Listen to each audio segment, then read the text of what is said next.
Hi hello నమస్తే. నేను మీ Ramesh. Welcome to Ram Ramesh education news channel. So ఈరోజు వచ్చేది మనం సాక్షి పేపర్లో వచ్చిన ఏపీ డిఎస్సి గురించి లేటెస్ట్ అప్డేట్స్ అయితే మనం చెక్ చేద్దాము. పాఠశాల హేతుబద్ధీకరణకు రంగం సిద్ధం, జోనల్ స్థాయి అధికారులతోనే సమావేశాలు ప్రారంభం అని చెప్పడం జరిగింది.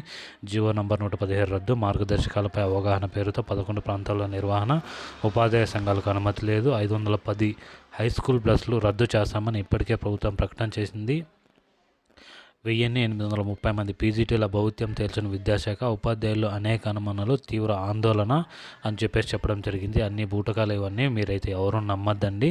సో ఇక్కడ చూసుకున్నట్టయితే మనకి ప్రభుత్వ పాఠశాలలో హేతుబద్ధీకరణ, రేషనలైజేషన్ విద్యాశాఖ చర్యలు చేపట్టింది. జీవో నంబర్ 117 రద్దు చేసి అనంతరం చేపట్టే చర్యల కోసం రూపొందించిన మార్గదర్శకాలపై జోనల్ స్థాయిలో అవగాహన కల్పించేందుకు సమావేశాలు నిర్వహిస్తున్నారు. జిల్లాల వారీగా ఈ నెల 25వ తేదీ వరకు రాష్ట్రంలోని 11 ప్రాంతాల్లో జరిగే ఈ సమావేశాల్లో జిల్లా, మండల, క్లస్టర్ స్థాయి అధికారులు పాల్గొంటున్నారు. ఇప్పటికే ఆయా జిల్లాల వారీగా తేదీలు, వేదికలు నిర్ణయిస్తూ పాఠశాల విద్యాశాఖ అధికారులు షెడ్యూల్ ప్రకటించారు. అయితే ఈ సమావేశాల్లో పాల్గొనేందుకు ఉపాధ్యాయ సంఘాలకు అనుమతి లేదు. కొత్తగా విడుదల చేసిన మార్గదర్శకాలపై తమకున్న అనేక అనుమానాలను నివృత్తి చేయకుండానే ప్రభుత్వం పాఠశాల హేతుబద్ధీకరణ దిశగా ముందుకు వెళ్లడంపై ఉపాధ్యాయులు తీవ్ర ఆందోళన వ్యక్తం చేస్తున్నారని చెప్పడం జరిగింది.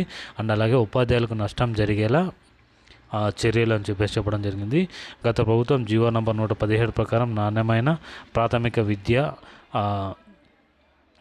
ప్రాథమిక పాఠశాలలోనే 3, 4, 5 తరగతుల విద్యార్థులను కిలోమీటర్ల లోపు దూరంలో ఉన్న 3,348 ప్రాథమిక ఉన్నత హై స్కూల్లో విలీనం చేసింది. ఇలా 4,731 ప్రాథమిక పాఠశాలలోనే 3, 5 తరగతుల విద్యార్థులను కిలోమీటర్ దూరంలో గల ఆయా స్కూల్కు పంపించింది. అలాగే దాదాపు 8,000 మంది అర్హత గల ఎడ్జిటీలకు స్కూల్ అసిస్టెంట్లుగా పదోన్నతులు కల్పించింది, ఉన్నత పాఠశాలలో నియమించింది. సో ఇలా చెప్పడం జరిగింది. అండ్ అలాగే దాని కింద ఇంకొకటి చూసుకున్నట్టయితే మనకి అయితే 2025-26 విద్యా సంవత్సరం నుంచి 3,348 ప్రాథమిక ఉన్నత హై స్కూళ్ళలో ఉన్న 3, 5 విద్యార్థులను వెనక్కి తీసుకొచ్చేందుకు 3 నుంచి 5 తరగతులు గల విద్యార్థులను వెనక్కి తీసుకొచ్చేందుకు ప్రభుత్వం మొగ్గు చూపుతుంది. అలాగే మోడల్ ప్రైమరీ స్కూళ్ళలో కూడా మనకి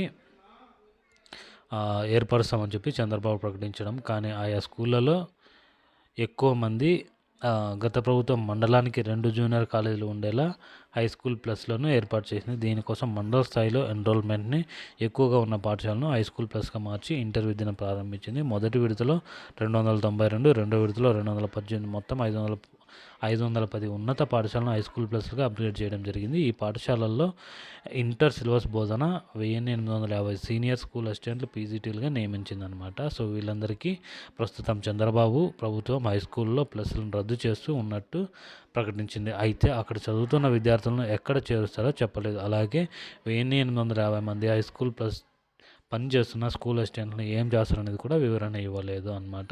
సో మనకి ఎలాగో ఇప్పుడు టీచర్ రిక్రూట్మెంట్ జరుగుతుంది, అలాగే ముందున్న వాళ్ళని యాజ్ యూజువల్గా తీసుకురావడం జరుగుతుంది. సో దీని గురించి ప్రభుత్వం ఒక స్పష్టమైన నిర్ణయం వెల్లడిస్తుందని నేను అనుకుంటున్నాను.